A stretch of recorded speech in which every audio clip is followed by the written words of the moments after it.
Hey everybody, welcome back to the Hardcore Fab Shop. Today's video, we're going to go over how all this old junk got to looking kind of pretty. We're going to make a new shifter for this thing. We're going to start working on some exhaust, maybe mount up a fuel pump, put on our final cross member for the cab, and we're going to go over how we have destroyed our budget now by spending almost $2,000 more of our $5,000 budget. So stick around, check it out. So Connor and I have been working our rear off on this thing. If you haven't seen it for a little while, you probably won't even recognize this as hardly being the same stuff that we were working with here just a few weeks ago. All of the front suspension and stuff is all cleaned up and looking good now. It doesn't look like just some regular old garbage. Our motor is all cleaned up and looking pretty good now. I did add a couple of goodies to the motor while we had everything out and apart. We do have a new set of valve covers here. Haven't bolted those down yet because they're kind of scratched and messed up. They were El Cheapo used things, but I hadn't decided if I wanted to go ahead and just maybe try to paint those or if they're good enough. So still kicking that around up here, but also got a nice intake too.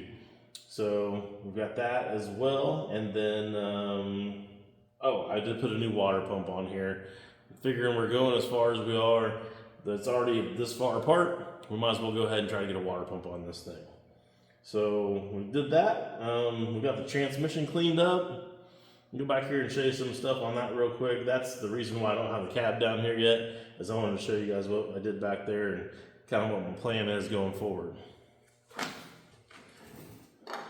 Alright, so for our transmission, it looks like new, but it's not. It's still just the same old used transmission, but I did touch it up with some of this stuff right here. I'll give you guys a closer look at that can here in a second. It's header paint is what it actually is from VHT, and it's the aluminum, flat aluminum is what it's called. So I've never had good luck with trying to get a transmission to look this good without painting it. You can get it like 90% of the way there, but there's always kind of some little stuff. So what I found over the years, this stuff holds up good to heat, obviously. It's also good for, you know, oils and things like that. So it works out really well to make parts like this look really good. So like I said, it looks almost like a brand new transmission right now. So I did that. Also, while we had everything all apart, I went ahead and gutted all the stuff off of the emergency brake thing back here. If you remember, there's like a big giant brake drum back here, and then they have like a cable, you pull it, and just some, you know, regular brake shoes that come out on the drum. Anyways, I didn't want all that garbage on there. I was going to try to take and get me a different tail housing and a different yoke and be able to just make it look like a regular 400 transmission like you'd find in a regular car or pickup. But the problem with that was going to be that the drive shaft would then be too short because of the length of this yoke, having this extra piece there to have, you know, where all the drum and brakes and stuff are all at. Now it's kind of a little funky looking compared to what most of them look like, but I don't think it's going to change any kind of drivability or anything like that. So I think we're perfectly fine with just leaving it. The other thing that you'll see here that's kind of odd so far is I've got this plate sitting here, and I made this to be our base for our shifter.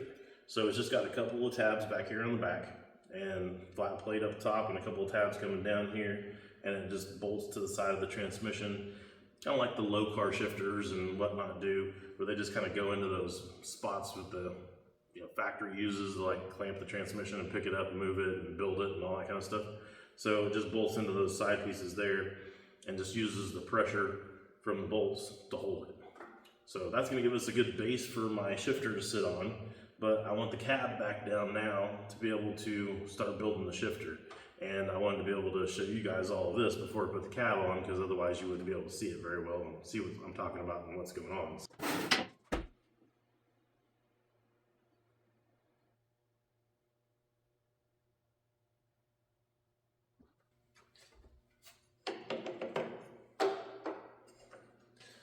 So I should talk about the firewall here a little bit. I did go ahead and paint it because we did carve into it to make some room on some stuff, and then it had some things that we fixed on it and whatnot. So I didn't want to leave it just in gray primer or black primer.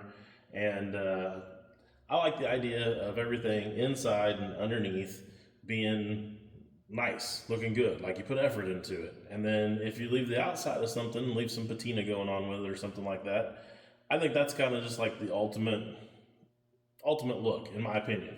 So that's what I'm going to go for with this. So I wanted the Firewall to look good, so I went ahead and painted it, and I used the tractor paint, and it's a red tractor paint. It's Ford red.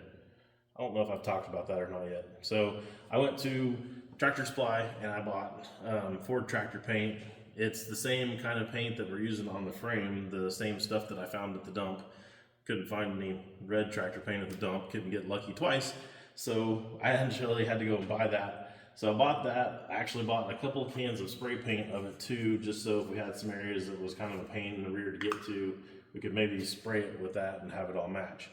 So I went ahead and we brushed everything on the frame, and it looks great and did good. I went ahead and brushed a coat on the Firewall. It was looking pretty nice.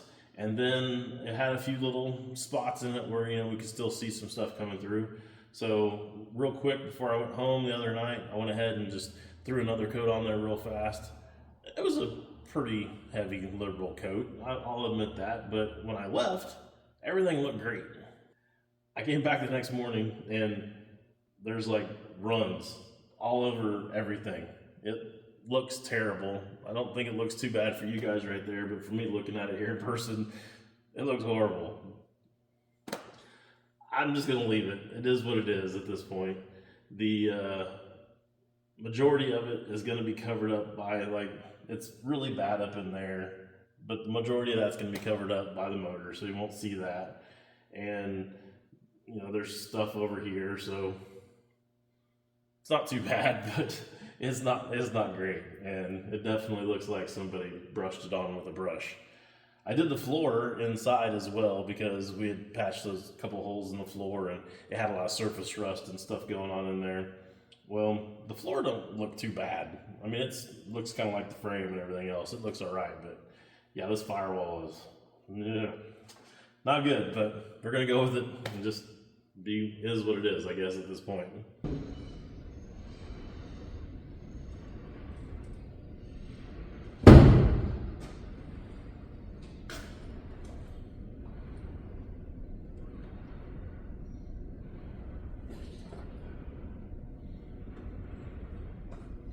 Well, there we go. Well, it runs. I don't see any more runs. Yeah, I do. They're still everywhere. So after I got the cab down on here, I wanted to go ahead and play with the valve covers, and I couldn't get the valve cover actually to come off over the rocker. It was still hitting the Firewall. I should have taken it just another inch or so higher and we would have been golden, but I didn't, and I don't want to go back to cutting and hacking on all that and having to redo all of that. So I took the next step and I went and I got some old body lift blocks, and I just started cutting and grinding on those until they got to the point where we could have it to where it would lift the truck up enough, or the cab up enough off the motor and the frame to be able to get the valve cover on and off. Just in case for some reason or another I have to get the valve cover on and off, I don't want to have to pull the cab to do it. So after doing that, I went ahead and bolted everything all down up here on the motor. Valve covers are bolted on. I didn't get video of any of that stuff because it's just putting some nuts and bolts in, blah, blah, blah.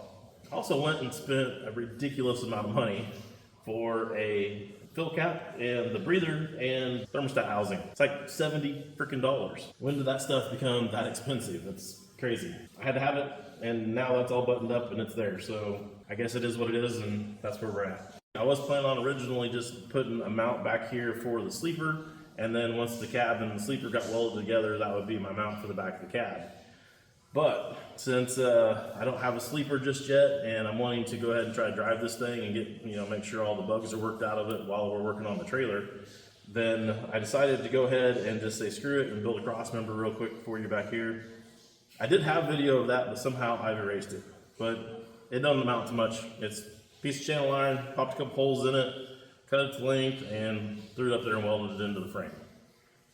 No big deal. So you guys didn't miss much there. To be able to keep going forward, before we can actually mount the cab down to the frame, there's a couple more things that I want to do, and that is try to finish up some more stuff on our shifter, and also need to probably work on some exhaust since it's still nice and easy to get to up in here. And I want to make a mount for our new fuel pump. So I went ahead and bit the bullet and spent some money and bought a fuel injection system for this thing, since we're going to be running it down the highway a bunch. I'm hoping that it'll make it more drivable, and I'm also hoping that it might add a little bit of fuel economy to this thing, since big blocks aren't known for being the best on fuel economy. So if we can get just a little bit more fuel economy out of it and make it a little bit nicer to drive, I think it'll be well worth the money that we had to spend on it. So we'll talk more about that here coming up, but for now, I'm gonna go ahead and work on some of this other stuff so we can get this cab permanently mounted finally. So for some exhaust, I did find these old flow mashers that I had shoved in the corner, and the muffler itself is still in pretty good shape, but the rest of it is kind of lacks a little be desired, I guess, is the nicest way to say it. I can actually look down in here and see light coming in through the pinholes in these welds. But these were just left over off of an old truck that I salvaged out for a bunch of parts. Somebody started putting it together and had a few good parts on it, but the execution, as you can see, is just not great. So anyways, long story short, I think I'm just gonna cut these off, get rid of all the garbage. This flange is the wrong size flange anyways. The one that I have is this size right here. It's 3-inch, so it doesn't quite line up. So we're gonna have to cut these off anyways and get some different flanges. So we'll get those and start cutting on these and start putting something together here, and we'll figure out where the O2 sensor goes after we get a flange on there, I guess.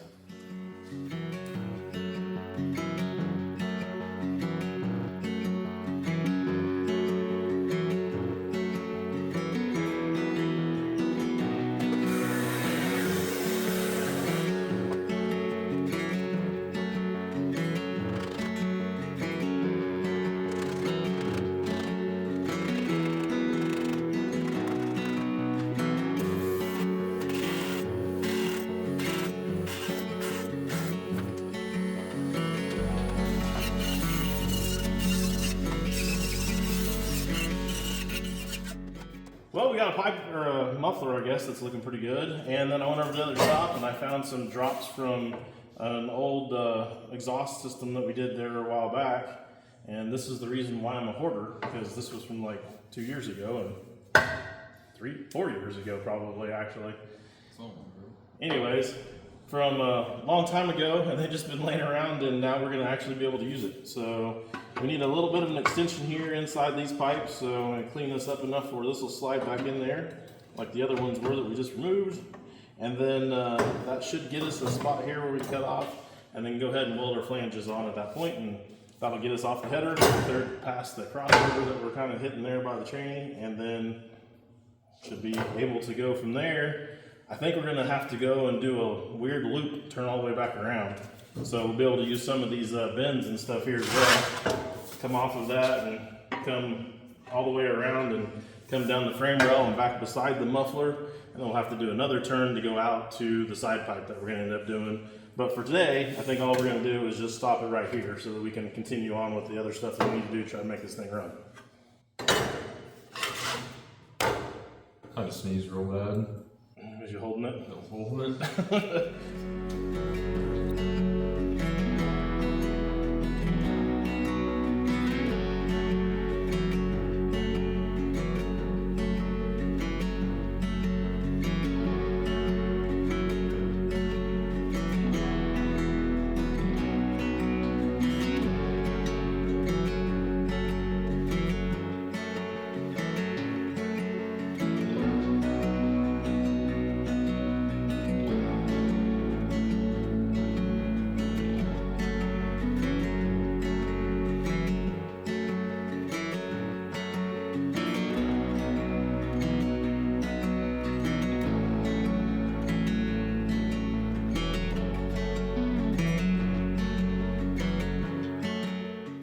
So Connor's got our flanges hooked back up here to the back of the headers.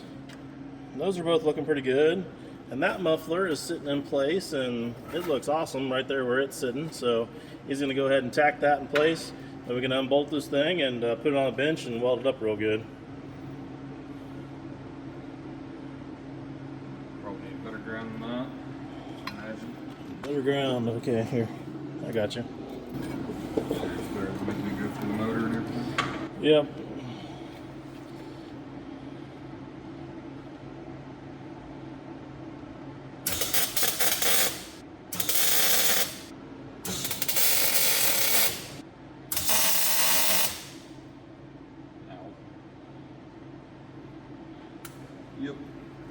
Good enough? I think so.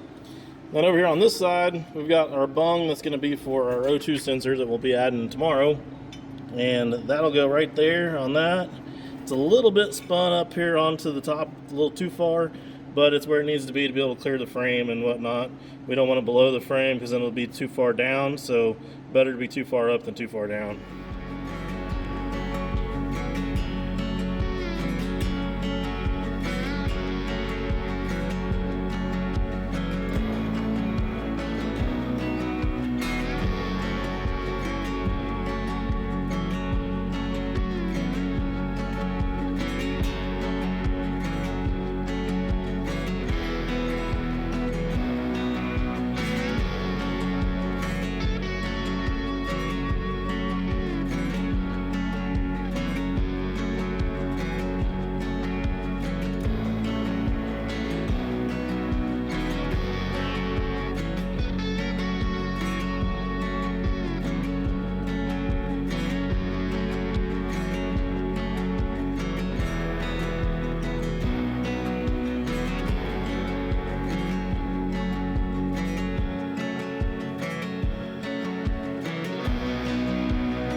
So Connor's got our exhaust dialed in, looking pretty good, and while he was doing that, I've been messing around with some stuff for a shifter. So I went and scrounged up a rod end and a bung and a jam nut. This is a 3/4 inch shank with a 1/2 inch hole in it. And then an old piece of square tubing, lobbed some of that off, drilled a hole in it here, and then we've got a bolt to put down through here, and a nut. And then my goal here is to take and go ahead and probably have to cut the bottom of this bung off and then sit this piece on there and weld it to this plate down here on the transmission. Get that welded on there. That's going to then give us a pivot point so we can start messing with our shifter. And then I need to build an arm that comes off of here and down that will be able to run back and forth on the tranny there and the linkage of it. I found a piece of linkage off of some other old stuff that I had, and I shoved it on there. And then make this arm, should be able to tie the two together somehow. And then we'll probably lob the top of this off, and then we'll make our shifter handle to go into this and either bolt or weld into this, and it should make a pretty cool shifter when it's all said and done. So I guess now I need to go ahead and cut the bottom of this off and lower the cap back down and see kind of a little better idea of exactly where this is all going to end up landing.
well, we got a shifter. It's ugly as all get out right now, but it is a shifter.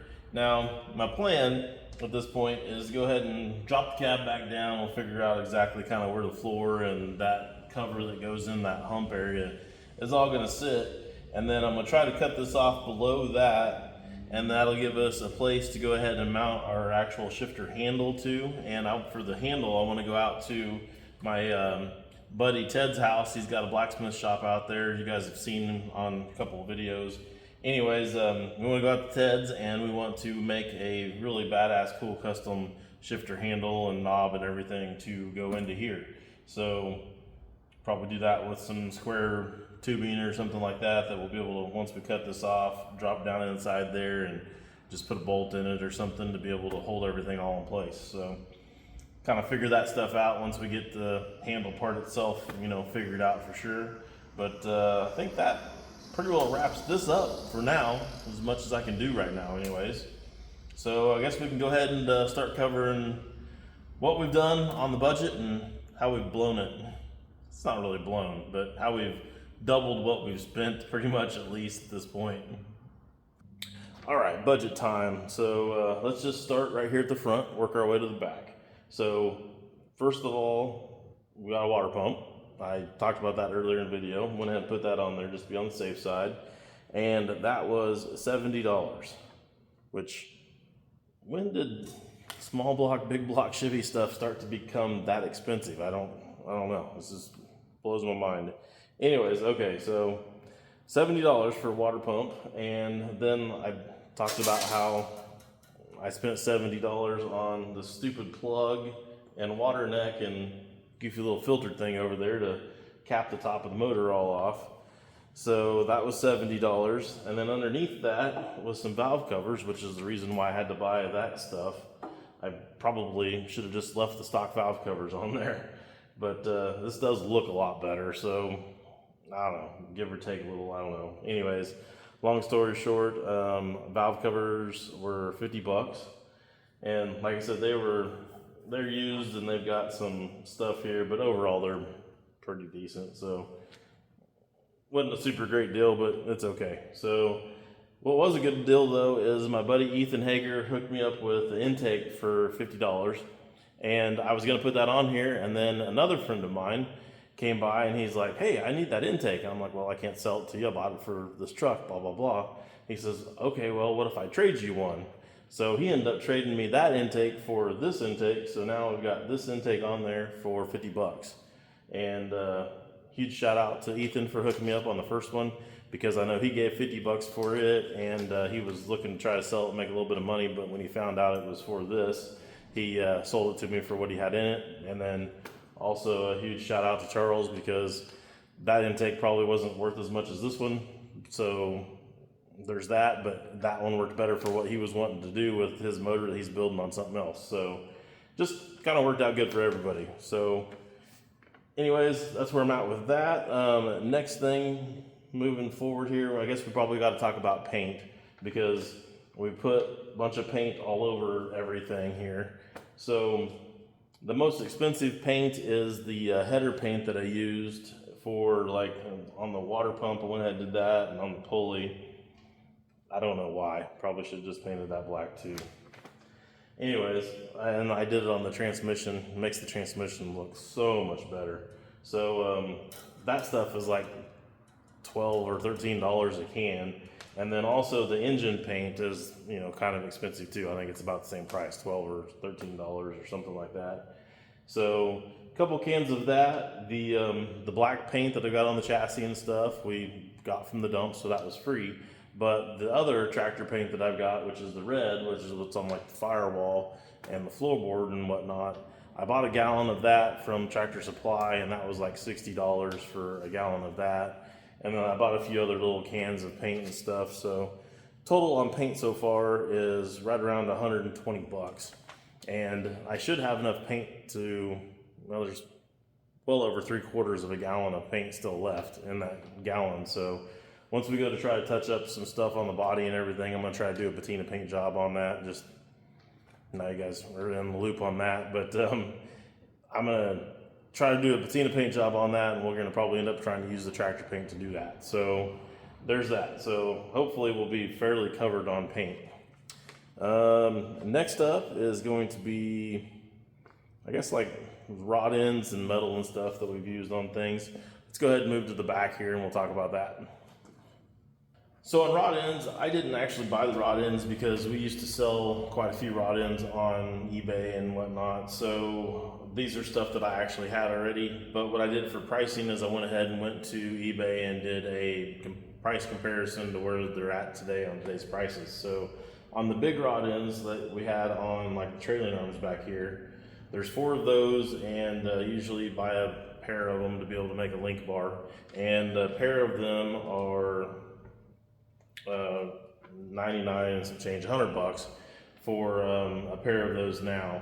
So we got 2 of those, so $200 for the rod ends on the big ones on the trailing arms, and then the little kicker one that we got out there to be able to support everything, keep everything from going all crazy. Those are, well, between those, because there's 2 there, and then I actually have 1 more up there on the transmission that we just installed for the shifter. We got a total of about $55 for those. So got that. Then we got all the metal that we used for, you know, the square tubing and the plate and whatnot, and for like the bumper and the cross member that we just put in back here for the cab and everything. I've kind of estimated that because I don't know 100% for sure, but all of that stuff is all drop stuff from other projects or other things that I've, you know, done, or stuff that I've just picked up at an auction or whatnot. So long story short, there, the estimate that I had was right around 450 pounds worth of metal.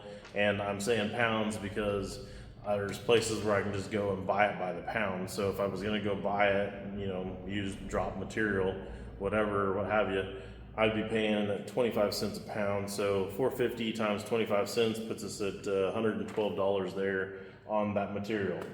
So we've got that.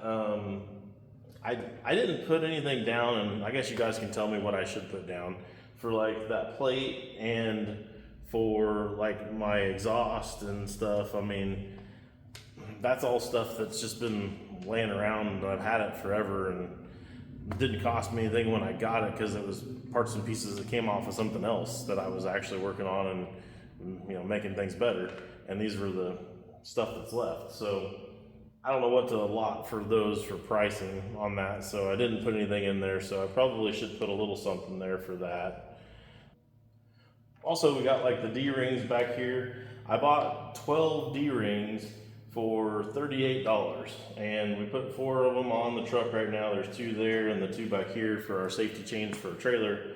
And then I'm gonna take the rest of them. I don't know if I'll even use all of them, but I'm definitely gonna put at least 4 of them on the trailer so we have some tie down points on the trailer. So I'll just put the whole total of all 12 of them on there, even though we're not gonna probably use all of them. And I also bought some of these cool lights. These are just some little LED strip things, and I think those are gonna look pretty sweet down here on the bumper. So I bought a couple of those, and those were $19 times 2. So there's that. Well, this is definitely the biggest hit to our budget. This is the fuel injection that I was talking about earlier that I bought. There's a cricket in here. I gotta go take care of that.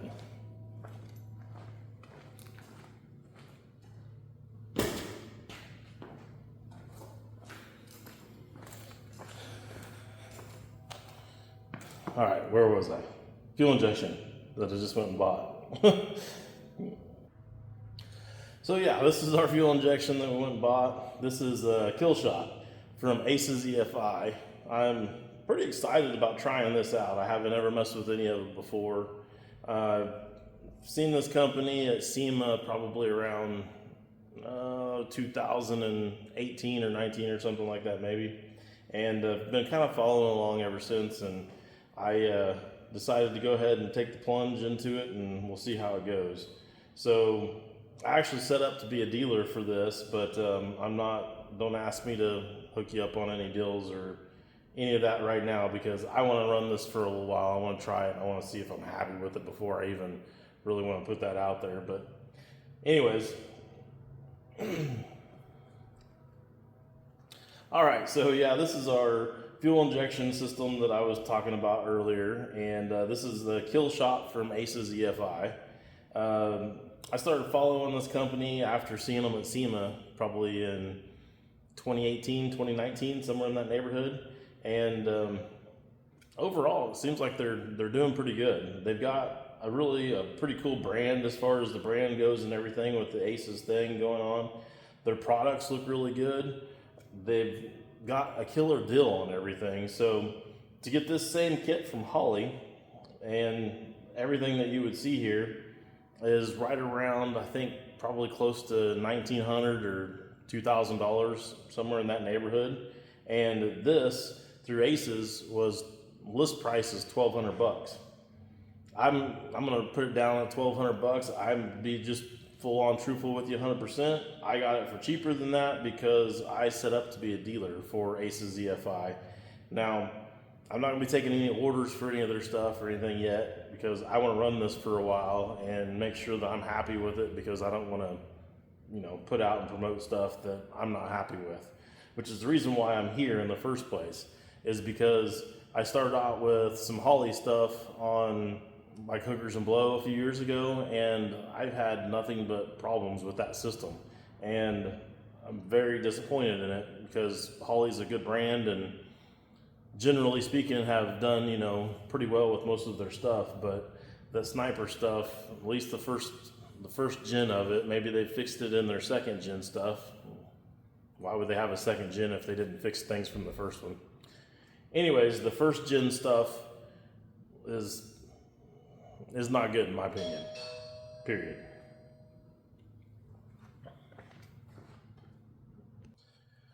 So anyways, that leads us to here, and this is what we've got. I'll kind of show you what we've got here real quick. We've got this badass 4-barrel throttle body going on here.